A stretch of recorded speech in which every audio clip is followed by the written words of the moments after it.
We're thinking we're in the dark here. Yeah.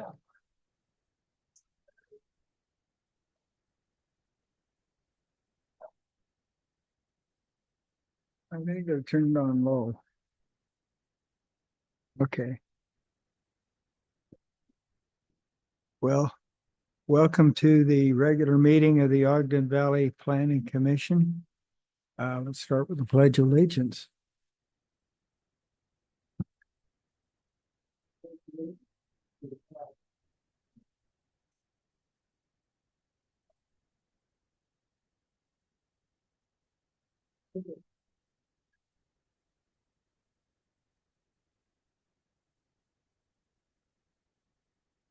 And we have a quorum. We have Commissioner Wampner, Commissioner Burton, Commissioner Schumann, and Commissioner Barber. Thank you for being here. We have one item on the agenda tonight, an administrative item. Director Grover, could you tell us what we need to decide here? Yeah, this is a conditional use permit and you will be the final decision on this. You will be looking to make sure it's meeting the requirements of the conditional use permit, and Ms. Aydelotte is going to be presenting. Thank you. Good evening, Commissioners. This is a request for approval of a conditional use permit for a water tank to service a 9-lot subdivision in the Forest Valley 3 zone. Approximate address is 4675 North, 2900 East in Liberty. The applicant back on July 10th received administrative approval of his 9-lot subdivision and is now seeking approval for a conditional use permit in order to install some infrastructure to service this subdivision. This will be a 100,000-gallon water tank for both culinary and secondary water purposes. They've also met with Weber Fire District, and this will help to address the fire district requirements as well. There isn't a whole lot to look at with this one. Landscaping that they're proposing will be native. They're looking to... Okay. Tammy? Yes. Wait just a second. Oh. Commissioner Morby has arrived. Yeah. All right. So sorry to interrupt, but David Morby, he's one of our new planning commissioners. I don't know, Chair, if you want to interrupt and have him introduce himself, or do you want to wait and we'll do it after? Tammy, would you like to be interrupted? I don't mind at all. And then I'll start over, and that way the new commissioner can get up to speed. Okay. Commissioner Morby, would you introduce yourself? Pull the microphone down and... Hi, my name is David Morby. You can call me Dave. My mother used to call me David. Got myself in trouble. Anyway, this is my second time on the planning commission. I was on it in like 96, 95 time frame when they had 3 different ones in the valley. And I've been asked by the commissioners to put in for this. This is the 5th time I've tried and got on finally. So I'm looking forward to it. Anything else you need to know? I live in Liberty, right by North Fork Park. My property is common with the counties in North Fork. Okay, well, welcome. Thank you. Thank you. Okay. I think Arrowhead is in near Commissioner Morby's residence. Is that right? Somewhere up there? Yeah, I believe it's in your neck of the woods, Commissioner Morby. I'll start over. This is an application for a conditional use permit. Conditional uses are permitted uses in the zone with conditions. And so generally, these are approved unless there's some kind of condition that the Planning Commission feels cannot be mitigated by the applicant. This applicant recently went through an approval for their 9-lot subdivision in this Forest Valley 3 zone. And now they're in need of a conditional use approval in order to install water infrastructure, in order to install their water system up there. The applicant is proposing a 100,000-gallon water tank to service each of the 9 lots with both culinary and secondary water. They're looking to bury most of the tanks. So some of the things that we look at under conditional use standards are building materials, aesthetics. We're looking at landscaping, if necessary, parking or access to this. The applicant has shown on their subdivision plat access easements to be able to get to this. Again, they're looking to bury the majority of this tank, so very little of it will be seen above ground. And they are seeking to keep the landscaping as native as possible up there. And so staff would just recommend approval, subject to all review agency requirements, and we didn't have concerns from any of the other review agencies. And then if any exterior lighting were installed, that it be compliant with our dark sky ordinance. Do you have any questions for me?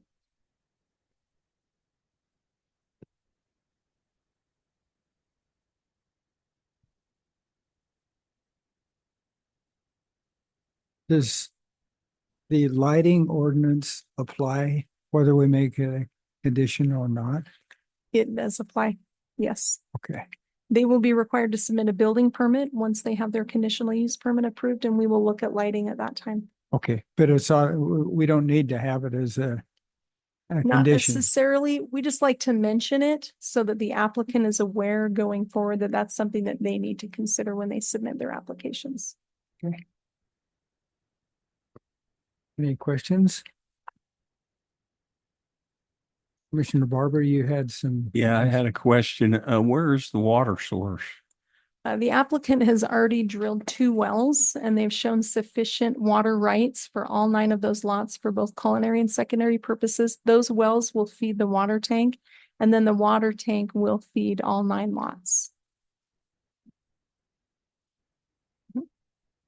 Commissioner Barber, do you have any further questions on this?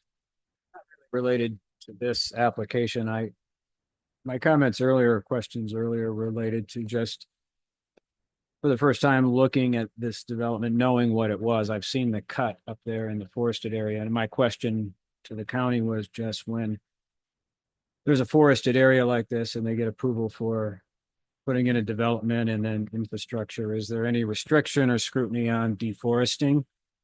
It just looks like a lot of trees have been cut. And when you look at it on Google Earth, it looks like a lot more trees have been cut. And you might think necessary to put a road straight up a hillside like that. That was my only question, but it doesn't really relate to this application.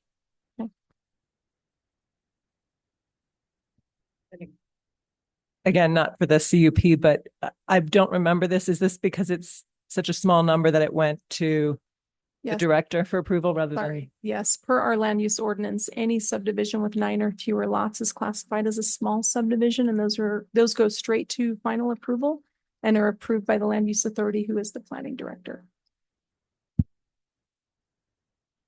On the picture, the first page of the application, or there's an aerial picture there, and there's a white line going diagonally through the property. Is that an existing road? Or That is an existing access. There is a water tank within the boundaries of this. There is some infrastructure that belongs to Liberty Pipeline. And I'm aware that the applicant is working with Liberty Pipeline to make sure that we've got easements down there, because I don't think they have any recorded easements for their infrastructure. Okay, They're not being serviced by Liberty Pipeline. okay. And it looks like this subdivision is kind of up on the ridge. Is that right? Parts of it do run across the ridge. Now, when we look at building permits, and even when we look at the subdivision itself, when we're looking at those individual lots, we're looking for those ridge lines to make sure that any construction that appears on or near those meets our county ordinances regarding construction on ridge lines, which we Okay. don't typically allow. And it looks like there are building envelopes set out on these lots. Is that right? Correct. Mhm. Need a microscope to see these. Okay. Any further questions? I'm happy to entertain a motion.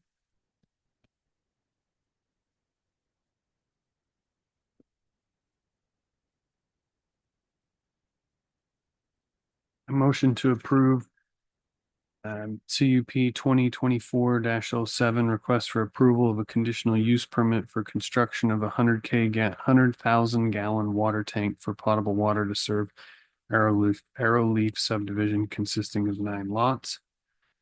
Subject to all of the staff recommendations and findings in the staff report, including the outdoor lighting and conditions outlined in the report. I'll second that. Okay, we have a motion and a second to approve the application. Any further discussion?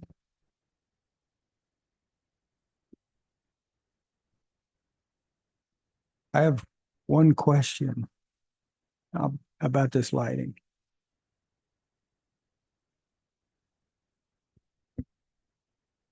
If we make the lighting a condition of the approval and the lighting ordinance changes, what does that do to the condition imposed in the approval? They are subject to whatever conditions are outlined by the planning commission, regardless of whether or not the ordinance changes. Is that correct, or Director Grover? In this situation, you're just making a condition that it complies with the county ordinance. So if the ordinance changes, it would comply with the ordinance at that time. Well, that's my question. Does this mean that it complies with the restrictions with the ordinances that's now written? It would Is comply it with the the date of current this county approval? ordinance at the time that they actually pull their building permit. So whatever ordinance is in place is what they would be governed by. When they do the building Unless you permit, make a requirement that it follows today's county ordinance. And when they pull the building permit, it could be more restrictive, it could be less restrictive. I mean, we don't know the those building things. permit will require them to put each light that they're going to use that's exterior on there. Right. Yeah, what I'm getting at is we don't need to have this as a condition because the ordinance automatically That is requires correct. them to follow the ordinance. Yeah, that is To make correct. it a condition, are we creating a potential conflict in the future? Because we're imposing a condition that says A, and when they get their building permission, the ordinance has been changed to B, They would comply with B, the ordinance at that time. but not A. Correct. So whatever ordinance is in place when they pull the building permit, based upon the wording here, is what they would be governed by.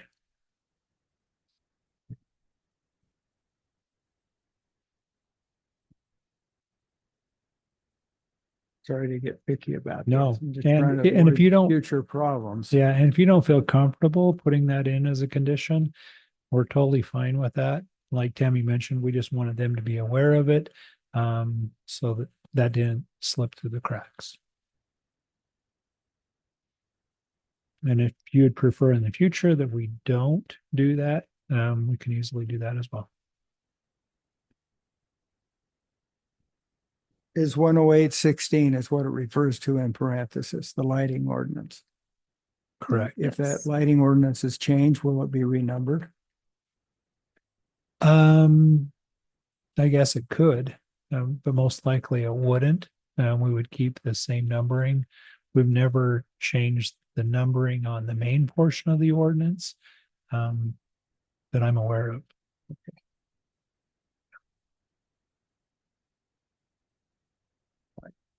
I just suggest in the future, maybe if something already applies, not have it in two places. Okay, all right. Any further questions? Call for the vote. All in favor? Aye. Aye. None opposed? The motion passes unanimously. Thank you, Tammy.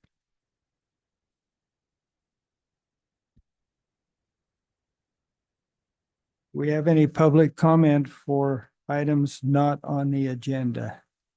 There's no public here in the meeting, but we have Zoom. We've got Jim has got a hand up, it looks like.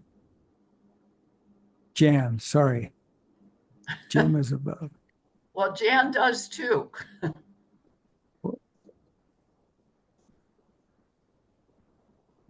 Whoever's got a hand up. Okay, this is Jan Fulmer. Can you hear me, commissioners? Yes. Okay, thank you. First of all, hello to the new commissioners. Welcome. I respect all the work that you're doing. I would like to just ask a general question, please, of the Ogden Valley Planning Commissioners. And this has to do with the form-based zone. Do you understand the form-based zone?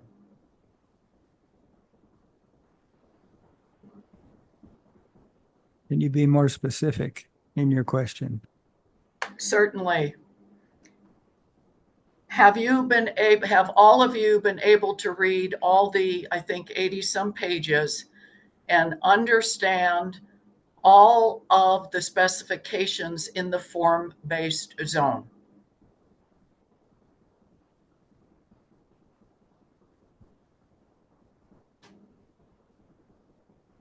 How do Maybe, we answer that? I can Well, answer and say, I maybe don't I, fully I know that understand them, and that's my Commissioner- problem with the form-based zone is Well, I know Commissioner Burton and I sat through it when it was all written. So yeah, I would say we've read quite a bit of it. yeah. all right, do you comprehend it? I would say so. Okay, is that true for all members on the Ogden Valley Planning Commission? And when you take public comment, you don't have to address public comment at that time.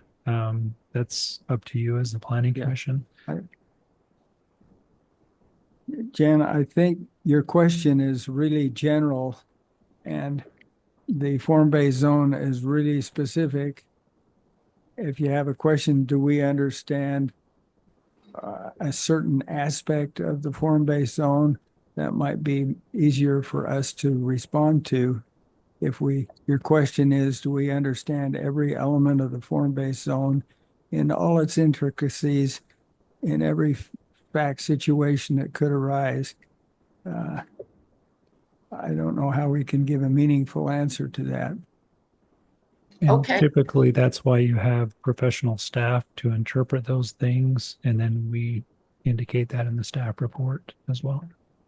Okay, all right, and yes, it really was a general question. And I don't mean to pose that question unnecessarily. I did have a reason for asking it. And I actually had met with Charlie Ewert because the form-based zone has not been used at all for all the rezones that have been happening in unincorporated Western Weber County. It's only been used up here in Ogden Valley. They're using the traditional zones like multifamily, single family for all the development rezoning that's going on in unincorporated Weber County. And it was Charlie's understanding that the Ogden Valley Planning Commission understood the form-based zone. And that's all. That's the only reason why I asked. So, thank you.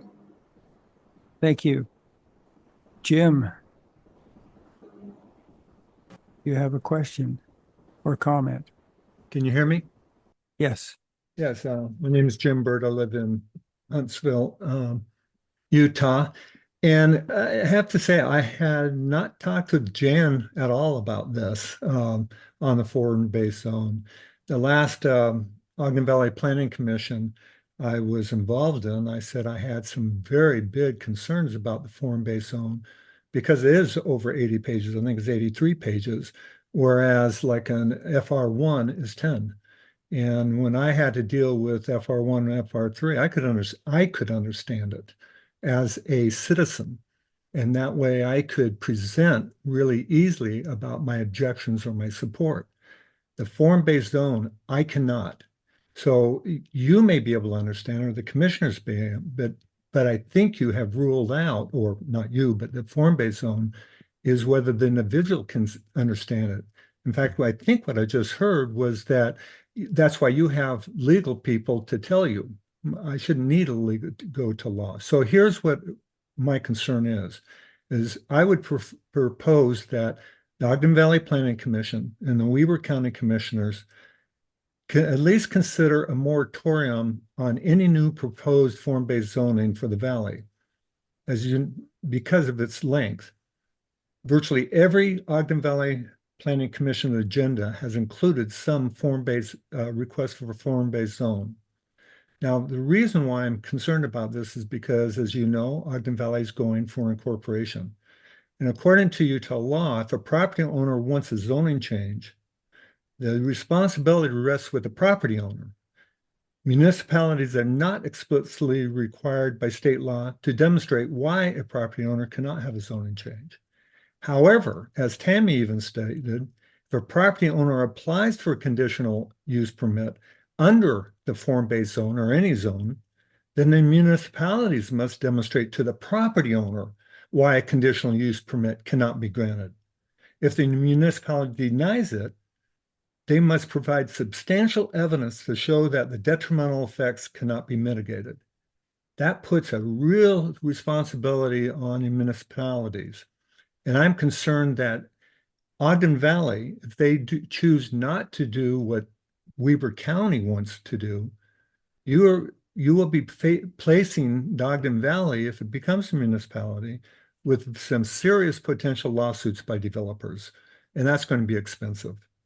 And so hopefully the Ogden Valley Planning Commission and the Weber County Commissioners will respect what the Ogden Valley residents are doing in trying to pursue an incorporation. And I know some people in the Valley and people on the Ogden Valley Planning Commission, you're not in favor of the incorporation. But more form-based zoning can present serious problems to new municipality. So again, if it gets on the ballot for incorporation, I would really appreciate if you would consider respecting that vote and put a moratorium on a form-based zoning. If not, if it doesn't get on the ballot, then let it go. Thank you. Thank you. Any other comments online? Okay, we'll move on to remarks from the planning commissioners. I had a couple of questions that I was hoping, Director Grover, that you could illuminate on. I was wondering a few things. One being why the vote for chair was removed from the agenda. Yeah, definitely. We wanted to make sure we had most everyone here when that vote occurred, Okay. just to be fair. And where we only had one item on the agenda, we wanted to try to have the majority. Well, we only thought there was going to be 4 people here when Marta called out. We didn't think we were going to have very many people here if we were going to even have a quorum. So that leads to one of my other points that I wanted to mention, and that was in light of the new rules that the county commissioners have laid out for the various planning commissions, specifically dissuading the use of Zoom into meetings, as well as limiting the number of meetings that a commissioner can miss physically, that we needed to be physically present. Having a meeting with one agenda item, an administrative item that's not quite a rubber stamp, but more on that side of the pendulum, I feel like is a little bit of a unnecessary burden to the volunteer commissioners. I know we have another meeting scheduled for next week, a work session. I think it might have been more efficient if we could have tacked on any of that to tonight's agenda. The reason why we didn't is because we may not have a meeting next week. So we didn't want the applicant to wait until the end of August.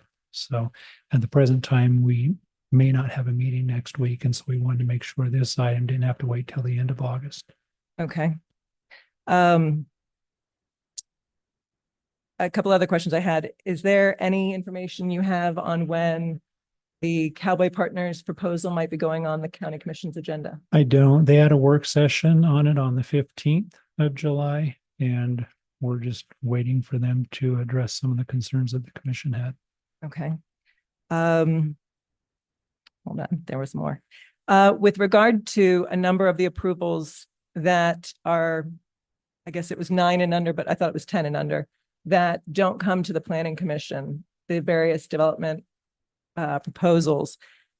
Is there a way, either maybe through a director's report or maybe it's an email list that we sign on to from the county? Is there a way to be advised as to where these are and including an update on how many density points are now being removed from kind of our pot that we still have left in the valley? I can have, well, if you'd like, we can send out the link of administrative items. So you're aware of the agendas. They're online right next by the planning commission. So if you'd like a personal email, we can do that as well. The administrative items. I'm just wondering about. There's an agenda, just like planning commission items for administrative meetings. They have to be posted. And if notices have to go out, we send those. Okay, this is meetings with you. Is that correct? Correct. Okay, got it. Yeah. Understood. So they're online and minutes are taken, minutes are approved in all those meetings. Okay, and that's found, it's not obviously found under the Weaver planning meeting list. So where would it be found? Yeah, Marta, isn't it under on our planning site? What are you referring to? The administrative meetings. Well, actually, you're not over the administrative meetings. It's Crystal, and so I'd have to ask her for sure, but I'm almost certain they're posted right there. I can actually answer that. So Tammy. when you go onto the planning website, there is one link for planning commission meetings, administrative review. Those are the names of those meetings, Okay, as well as board of adjustment. When you click on that, you'll click on administrative review, and the agendas are, the format is the same as you would find for the planning commission agendas and minutes. That's where you would find that. okay, thank you very much. Thank you, that'll do. And are those monthly established meetings, or do they happen as needed? Typically, we have them scheduled twice a month, but if we don't have anything on there, they're just canceled. And oftentimes, if we need to have more than that, we will do that to try to accommodate for the development. But for your information, typically they are on a Wednesday at 4 o'clock.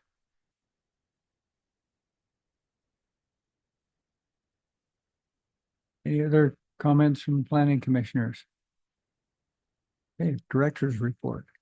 I mentioned this at the very beginning before we even started, but just so you're aware, Joe Postenbaugh and Dason Johnson have been replaced by David Morby and Bryce Frower. Bryce Frower was on the Board of Adjustment. And so they've appointed some new members to the Board of Adjustment. Thank you. This will be the shortest comments from legal counsel we've ever had, right? So legal counsel, I asked him, well, Cortland wasn't able to make it. Chris Crocker was going to cover, but I just mentioned to him because of the nature of it, we didn't need legal counsel here. Yeah, okay. So I think I'll entertain a motion to adjourn. A motion to adjourn. All in favor? Aye. Aye. Thanks, everybody.